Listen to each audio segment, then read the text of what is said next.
इस वीडियो में हम पढ़ेंगे आयनिक या फिर विद्युत संयोजी बंध यानी कि आयनिक बॉन्ड या इलेक्ट्रोवैलेंट बॉन्ड। ठीक है, आयनिक बंध धातु और अधातु के बीच बनता है। ठीक है, एक आपका मेटल होता है और दूसरा जो होता है आपका नॉन मेटल होता है। ठीक है, इन दोनों के बीच क्या होता है, इस बॉन्ड का फॉर्मेशन होता है। जैसे कि मेटल कौन कौन से हो गए, आपके लिथियम हो गया, ठीक है, सोडियम हो गया, पोटेशियम हो गया, या फिर आपका बेरिलियम, मैग्नीशियम। ठीक है, ये क्या हो गया, आपका मेटल हो गया। ये जब रिएक्ट करते हैं किसके साथ, नॉन मेटल यानी कि आपका बोरान हो गया, नाइट्रोजन, ऑक्सीजन, फ्लोरीन। ठीक है, इस प्रकार से जब नॉन मेटल के साथ ये रिएक्शन करते हैं तो आपका आयनिक बॉन्ड का फॉर्मेशन होता है। ठीक है, तो पहला पॉइंट ये है कि बंध जो होता है वो आयनिक बंध जो होता है किसके बीच बनता है, बंध जो होता है वो धातु और अधातु के बीच बनता है। जब एक परमाणु से दूसरे परमाणु पर इलेक्ट्रॉनों का स्थानांतरण होता है तो एक परमाणु में धन तथा दूसरे में ऋण आवेश आता है। विपरीत आवेश के कारण दोनों के मध्य विद्युत आकर्षण बल यानी कि इलेक्ट्रोस्टैटिक फोर्स ऑफ अट्रैक्शन जो है वो कार्य करने लगता है। उसी को हम लोग क्या बोलते हैं, आयनिक बंध बोलते हैं। ठीक है, तो आयनिक बंध क्या है, आयनिक बंध जो है वो दो एटम्स के बीच या दो मॉलिक्यूल के बीच क्या है, आपका इलेक्ट्रोस्टैटिक फोर्स ऑफ अट्रैक्शन है। ठीक है, ये जनरली क्या होता है, एक आकर्षण फोर्स है। ये ट्रू केमिकल बॉन्ड इसको आप नहीं बोल सकते, मतलब यहाँ पे पर्टिकुलर एक बॉन्ड का फॉर्मेशन नहीं होता है, ये केवल एक फोर्स है। इसका अगर डेफिनेशन देखूं तो क्या हो जाएगा, डेफिनेशन में विपरीत आवेश वाले आयनों के मध्य स्थित आकर्षण बल। ठीक है, कौन सा आकर्षण बल, विद्युत आकर्षण बल यानी कि इलेक्ट्रोस्टैटिक फोर्स ऑफ अट्रैक्शन जो होता है वही आपका आयनिक बंध कहलाता है। ठीक है, डेफिनेशन के रूप में इसको मैं इस प्रकार से बता सकता हूँ। ठीक है, एग्जाम्पल देखता हूँ इसको एक, आगे मैं और कुछ एग्जाम्पल बताऊंगा। पहले तो एक एग्जाम्पल से क्लियर कर लेते हैं कि किस प्रकार से बन रहा है। सोडियम जो होता है अगर गैसेस स्टेज में हो, ठीक है, इसका एटॉमिक नंबर कितना होता है, 11। तो 11 का एटॉमिक नंबर में देखिए आप, इसका जो कॉन्फ़िगरेशन वो हो जाएगा आपका 2 8 1। ठीक है, 2 8 1। तो इसको ये क्या करेगा, एक इलेक्ट्रॉन को लॉस करता है और अपना ऑक्टेट जो है वो कंप्लीट कर लेता है। ठीक है, तो एक इलेक्ट्रॉन लॉस करेगा तो क्या बनाएगा, आपका Na प्लस बनाएगा, प्लस एक इलेक्ट्रॉन को लॉस कर दिया। अब इसका जो है एक इलेक्ट्रॉन निकलने के कारण इसका कॉन्फ़िगरेशन क्या हो गया, 2 8, मतलब इसका ऑक्टेट कंप्लीट हो गया। उसी प्रकार क्लोरीन जो होता है वो गैस स्टेज में क्या होगा, इसका एटॉमिक नंबर कितना होता है, 17। यहाँ का जो कॉन्फ़िगरेशन वो होता है आपका 2 8 7। तो इसके लास्ट में क्या है आपका 7 इलेक्ट्रॉन। तो ये 7 इलेक्ट्रॉन लॉस तो नहीं कर सकता लेकिन एक इलेक्ट्रॉन गेन कर सकता है। तो वो एक इलेक्ट्रॉन गेन करता है और एक इलेक्ट्रॉन गेन करने के बाद Cl माइनस में कन्वर्ट होता है। ठीक है, अब जैसे ही Cl माइनस में कन्वर्ट होगा, एक इलेक्ट्रॉन आने के बाद क्या हो जाएगा, इसका कॉन्फ़िगरेशन वो हो जाएगा आपका 2 8 8 हो जाएगा। ठीक है, तो इसका ऑक्टेट भी क्या हो गया, कंप्लीट हो गया। तो यहाँ पर से क्या हुआ, आपका सोडियम जो है वो सोडियम पॉजिटिव में कन्वर्ट हो गया और Cl जो है वो Cl निगेटिव में कन्वर्ट हो गया। लेकिन अभी भी क्या है, ये गैसियस स्टेज में है। ठीक है, दोनों जो है वो गैसियस स्टेज में है। हालांकि ऑक्टेट कंप्लीट होने पर उसकी स्टेबिलिटी बढ़ जाती है, लेकिन गैसियस स्टेज में आयन जो की स्टेबिलिटी उतनी नहीं होती, इसलिए क्या करेंगे, वो और ज़्यादा मोर स्टेबल कॉन्फ़िगरेशन में जाएंगे, स्टेबल हो जाएंगे। कब, जब Na प्लस और Cl माइनस दोनों आपस में मिलेंगे और NaCl बनाते हैं, ये आपका सॉलिड होता है। ठीक है, तो ये और ज़्यादा स्टेबिलिटी प्राप्त करने के लिए क्या करेगा, सोडियम पॉजिटिव और Cl निगेटिव दोनों के बीच क्या होता है, आपका इलेक्ट्रोस्टैटिक फोर्स ऑफ अट्रैक्शन काम करता है और दोनों के बीच क्या होता है, एक बॉन्ड बनता है। उसको हम लोग क्या बोलते हैं, आयनिक बॉन्ड बोलते हैं। एक्चुअल में एक ट्रू केमिकल बॉन्ड नहीं होता है। जैसे कि ये Na प्लस रहता है, ये Na प्लस जो होता है एक फोर्स के द्वारा जुड़ जाता है, किससे, Cl निगेटिव से। ठीक है, तो इसी फोर्स को हम लोग क्या बोलते हैं, इलेक्ट्रोस्टैटिक फोर्स बोलते हैं। ठीक है, हालांकि इसको बॉन्ड भी बोलते हैं, जैसा आप पढ़ना चाहें। तो ये एग्जांपल है आपका पहला आयनिक बॉन्ड के लिए। इसके और क्या पॉइंट है, इसको देख लेते हैं। क्या पॉइंट बोलता है कि कोई परमाणु धन आयन बनाने के लिए जितने इलेक्ट्रॉनों का त्याग करता है अथवा ऋण आयन बनाने के लिए जितने इलेक्ट्रॉन ग्रहण करता है उसको उसकी विद्युत संयोजकता कहते हैं, इलेक्ट्रोवैलेंसी बोलते हैं। ठीक है, इलेक्ट्रोवैलेंसी क्या मतलब, कोई भी जो एटम होगा वो एटम अपनी स्टेबिलिटी बढ़ाने के लिए या तो इलेक्ट्रॉन को गेन करता है या तो इलेक्ट्रॉन को लॉस करता है। तो दोनों ही तरीके से जब वो ऑक्टेट को कंप्लीट कंप्लीट करता है तो जितना इलेक्ट्रॉन लेता है या फिर देता है वो उसकी विद्युत संयोजकता कहलाती है। इसको आगे एग्जाम्पल से देखते हैं। लिथियम क्या करता है, एक इलेक्ट्रॉन डोनेट करता है तो उसका इलेक्ट्रोवैलेंसी 1, ठीक है, क्योंकि इसका कॉन्फ़िगरेशन क्या होता है 2 1, तो ये एक इलेक्ट्रॉन डोनेट कर सकता है। उसी प्रकार इसके नीचे जितने भी आपके एटम आएंगे, जैसे कि लिथियम के बाद क्या आता है आपका सोडियम, पोटेशियम, ठीक है, तो इस प्रकार से जितने भी एलिमेंट आएंगे जो फर्स्ट एस ग्रुप है ये आपके इसकी इलेक्ट्रोवैलेंसी 1 हो जाएगी। सेकंड जो एस ग्रुप है वो बेरिलियम वाला, उसका से वैलेंसी जो होता है वो लास्ट में कितना रहता है 2, तो दो इलेक्ट्रॉन लॉस कर सकता है, ठीक है, 2 इलेक्ट्रॉन लॉस करने से उसका जो इलेक्ट्रोवैलेंसी हो जाएगा 2, ठीक है। उसी प्रकार क्या होगा आपका बोरान वाला जो ग्रुप होता है, वो बोरान वाला ग्रुप जो होगा वो 3 इलेक्ट्रॉन जो है वो लॉस कर सकता है, ठीक है, क्योंकि बोरान का देखिए एटॉमिक नंबर कितना होता है 5, तो ये हो जाएगा आपका 2 1s2, अगर मैं पूरा लिख दूं तो ये 1s2, उसके बाद ये 2s2 और 2p का 1। तो यहाँ पर देखिए ये 3 इलेक्ट्रॉन लॉस कर सकता है ऑक्टेट कंप्लीट करते वक्त, मतलब कोई भी एटॉमिक मॉलिक्यूल अगर फॉर्मेशन करता है वो, ठीक है, तो मॉलिक्यूल फॉर्म करते वक्त ये 3 इलेक्ट्रॉन लॉस कर सकता है, इसलिए इसका इलेक्ट्रोवैलेंसी कितना हो जाएगा 3, ठीक है। तो इसके लिए जितने भी आपके एटम आएंगे वो भी क्या होंगे, एलिमेंट के सारे एलिमेंट के जो इलेक्ट्रोवैलेंसी है वो 3, ठीक है। उसी प्रकार जो कार्बन होता है, कार्बन जो है वो आयनिक बॉन्ड का फॉर्मेशन नहीं करता है, ठीक है, इसलिए इसका इलेक्ट्रोवैलेंसी नहीं है। हालांकि इसका आप लोग आगे पढ़ते हैं कि इसका जो 4 बॉन्ड ये फॉर्मेशन करता है, बट वो कोवेलेंट बॉन्ड होता है, ठीक है। अब आगे देखते हैं नाइट्रोजन। नाइट्रोजन जो होता है उसका कॉन्फ़िगरेशन देखिए, नाइट्रोजन का एटॉमिक नंबर होता है 7, तो 7 में क्या हो जाएगा 2 और 5, ठीक है। तो यहाँ पर देखिए जब इसके वैलेंस में 5 इलेक्ट्रॉन है तो ये 5 इलेक्ट्रॉन लॉस तो नहीं करेगा, ठीक है, तो वो क्या करता है 3 इलेक्ट्रॉन गेन कर लेता है, ठीक है। तो यहाँ पर इसका इलेक्ट्रोवैलेंसी कितना हो गया 3। उसी प्रकार ऑक्सीजन क्या करता है 2 इलेक्ट्रॉन लेता है, इसलिए इसका इलेक्ट्रोवैलेंसी कितना हो गया 2। उसी प्रकार फ्लोरीन 1 इलेक्ट्रॉन लेता है, इसलिए इसका इलेक्ट्रोवैलेंसी 1, ठीक है। इस प्रकार से हम इलेक्ट्रोवैलेंसी को समझ सकते हैं कि इलेक्ट्रोवैलेंसी क्या है, कोई भी जो एटम होता है या एलिमेंट होता है बॉन्ड फॉर्मेशन के लिए जितना इलेक्ट्रॉन डोनेट करता है या गेन करता है वो उसका इलेक्ट्रोवैलेंसी कहलाता है, ठीक है।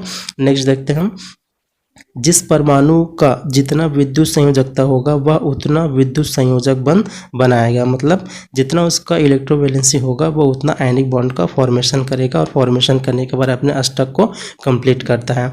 परमाणु अपना अष्टक पूर्ण करने के लिए आयन में परिवर्तित हो जाता है, ठीक है, क्या करेगा अष्टक कंप्लीट करने के लिए आयन में परिवर्तित होगा और आयन के बाद वो इलेक्ट्रोस्टैटिक फोर्स ऑफ अट्रैक्शन से जुड़ के आपके आयनिक बॉन्ड का फॉर्मेशन करता है। इसके कुछ फैक्टर्स को देख लेते हैं कि आयनिक बॉन्ड को प्रभावित करने वाले फैक्टर कौन कौन से हैं। तो पहला फैक्टर बोलता है कि परमाणुओं की ऋण विद्युतताओं में जो अंतर होता है, मतलब उसका जो डेल्टा ई होता है, डेल्टा इलेक्ट्रोनेगेटिविटी ई होता है, ये डायरेक्टली प्रोपोर्शनल तो होता है आयनिक बॉन्ड के, ठीक है। मतलब जितना ज़्यादा दो एटम जो जिसके बीच बॉन्ड बना है उसका इलेक्ट्रोनेगेटिविटी डिफरेंस जितना ज़्यादा होगा उसका आयनिक बॉन्ड जो होता है वो उतना ही ज़्यादा मजबूत होगा, उतना ज़्यादा स्टेबल होगा। सेकेंड बोलता है कि इलेक्ट्रॉन बंधुता जो होता है वो आयनिक बंध के डायरेक्टली प्रोपोर्शनल टू होते हैं, ठीक है। अब इलेक्ट्रॉन बंधुता मतलब क्या, इलेक्ट्रॉन एफिनिटी, ठीक है। तो जो इलेक्ट्रॉन एफिनिटी होता है ये जो होता है वो डायरेक्टली प्रोपोर्शनल टू होता है आयनिक बॉन्ड के। मतलब जो एलिमेंट है या एटम है उसमें जब इलेक्ट्रॉन बंधुता होगा, जैसा कि अपने बोर्न-हैबर साइकिल में पढ़ा होगा, बोर्न-हैबर साइकिल में क्या होता है जब आपका लैटिस जालक ऊर्जा तक आप पहुँचते हैं तो वहाँ पर आयोनाइजेशन एनर्जी होता है, इलेक्ट्रॉन एफिनिटी होता है। बोर्न-हैबर साइकिल में आप लोगों ने पढ़ा होगा कि जो आयोनाइजेशन एनर्जी है वो कम होना चाहिए और इलेक्ट्रॉन एफिनिटी ज़्यादा होनी चाहिए, ठीक है। आयोनाइजेशन एनर्जी के ज़्यादा होने से क्या होता है आपको कम एनर्जी देना पड़ेगा और इलेक्ट्रॉन एफिनिटी के ज़्यादा होने से क्या होता है आपको स्टेबिलिटी जो होता है वो बढ़ जाता है। उसी प्रकार हम कह सकते हैं कि इलेक्ट्रॉन एफिनिटी जो होता है वो जितना ज़्यादा होगा आयनिक बंध जो है उतना ज़्यादा स्टेबल और उतना ज़्यादा मजबूत बनेगा। थर्ड जो देखते हैं आप देखते हैं कि आयनन ऊर्जा जितना ज़्यादा होगा उतना कम आपका आयनिक बॉन्ड बनेगा, मतलब उसकी स्टेबिलिटी होगी या उसकी मजबूती होगी, ठीक है। जैसा कि आप लोगों को पता है जब एक मान लो सोडियम का एग्जांपल मैं लेता हूँ तो सोडियम में क्या होगा, सोडियम जो होता है पहले क्या रहता है सॉलिड रहेगा, ठीक है। सॉलिड से पहले इसको क्या करेंगे गैसियस में चेंज करते हैं, तो सोडियम जो है वो गैसियस में चेंज हो गया। अब गैसियस में चेंज होने के बाद क्या करेंगे इसमें से एक इलेक्ट्रॉन को हम लोग निकालेंगे, उसके लिए हम लोग क्या करते हैं आयोनाइजेशन एनर्जी, मतलब Na जो होता है वो गैसियस रहता है, इसमें से जब आप लोग एक इलेक्ट्रॉन निकालेंगे तो उसके उसके लिए आपको आयनाइजेशन एनर्जी चाहिए, तब ये क्या होगा आपका Na पॉजिटिव में कन्वर्ट होगा +1 इलेक्ट्रॉन। ठीक है, तो ये जो आयनाइजेशन एनर्जी है ये जितना ज़्यादा कम होगा उतना ज़्यादा आयनिक बॉन्ड की स्टेबिलिटी रहेगी, आयनिक बॉन्ड जो है मजबूत रहेगा। अब जितना ज़्यादा आयनन ऊर्जा रहेगा, आयनाइजेशन एनर्जी रहेगा, उतना ही कम स्टेबिलिटी क्या होगा आपका आयनिक बॉन्ड का होगा। फोर्थ देखते हैं कि जालक ऊर्जा यानी कि जो लैटिक्स एनर्जी जो होता है वो क्या होना चाहिए, जितना ज़्यादा होगा उतना ज़्यादा क्या होगा आयनिक बंध मजबूत होगा या स्टेबिलिटी होगा। यहाँ पर देखिए जितना भी प्रकार का ऊर्जा का बात हो रहा है, एनर्जी का बात हो रहा है, तो एटम कब मॉलिक्यूल जब बनता है वो कब स्टेबल रहता है, जितना ज़्यादा कम एनर्जी होगा उतना ज़्यादा उसकी स्टेबिलिटी होती है। उसी प्रकार लैटिक्स एनर्जी क्या है, जब मॉलिक्यूल फॉर्म करते वक्त जैसे कि Na+ और Cl- कंबाइन होते हैं। ठीक है, जब आपका Na+ Cl- कंबाइन हुआ तो ये कंबाइन होते वक्त जो एनर्जी निकलेगा उतना वही क्या कहलाता है आपका लैटिस एनर्जी कहलाता है। और वो जितना ज़्यादा होगा जो NaCl बनेगा उसका जो स्टेबिलिटी है उतना ज़्यादा होगा, क्योंकि इसका एनर्जी क्या हो गया बहुत कम हो गया। ठीक है, फिफ्थ देखते हैं कि जो मेटालिक और नॉन मेटालिक प्रॉपर्टी होता है वो जितना ज़्यादा होगा उतना ही ज़्यादा क्या होगा आपका आयनिक बंध मजबूत होगा और वो स्टेबल होगा। जैसा कि आप लोग को पता है धात्विक और अधात्विक गुण जो होता है पीरियोडिक टेबल में अप टू डाउन जाने पर क्या करते हैं, डिक्रीज करते हैं। ठीक है, तो जो अब ऊपर की ओर रहेंगे जैसे कि आपका लिथियम हो गया और नीचे में आपका सोडियम और पोटेशियम हो गया, तो नीचे की ओर आओगे तो क्या होगा इसका धात्विक गुण कम होगा, मतलब लिथियम के साथ जो मॉलिक्यूल बनेगा वो ज़्यादा स्टेबल रहेगा और कैल्शियम के साथ जो मॉलिक्यूल बनेगा वो कम स्टेबल रहेगा। ठीक है, उसी प्रकार हम लोग नॉन मेटल में देख लेते हैं। नॉन मेटल में क्या रहता है आपका फ्लोरीन, क्लोरीन, ब्रोमीन, आयोडीन। ठीक है, तो इसके साथ जो बंध बनेगा वो ज़्यादा स्टेबल रहेगा, आयोडीन के साथ जो बंध बनेगा वो कम स्टेबल रहेगा, क्योंकि आयोडीन में क्या होता है आपका नॉन मेटालिक प्रॉपर्टी जो होता है वो कम होता है। ठीक है, उसके बाद देख लेते हैं कि इसमें कौन कौन से प्रॉपर्टीज़ होते हैं आयनिक बॉन्ड में। तो पहला प्रॉपर्टी होता है इसमें अणु प्रबल वैद्युत रासायनिक बल द्वारा जुड़े होते हैं, अतः इसका जो गलनांक और क्वथनांक होगा वो बहुत ज़्यादा उच्च होता है। जैसा कि आप लोग को पता है कि आयनिक बॉन्ड जो होता है वो सबसे ज़्यादा स्ट्रांग होता है, यहाँ का जो फोर्स होता है वो सबसे ज़्यादा होता है, कोवैलेंट और कोऑर्डिनेट यहाँ तक कि हाइड्रोजन बॉन्ड वगैरह सबसे ज़्यादा क्या होता है आपका आयनिक बॉन्ड में होता है। तो जहाँ पर जब मॉलिक्यूल बनेगा तो उसका गलनांक और क्वथनांक भी उच्च होगा, मतलब बहुत ज़्यादा होगा। तो ये उसका पहला प्रॉपर्टी है। सेकंड प्रॉपर्टी क्या है कि विद्युत संयोजी बंध अदैशिक होते हैं। ठीक है, ये क्या होता है नॉन डायरेक्शनल होता है। डायरेक्शनल और नॉन डायरेक्शनल मैंने पहले भी बता दिया था।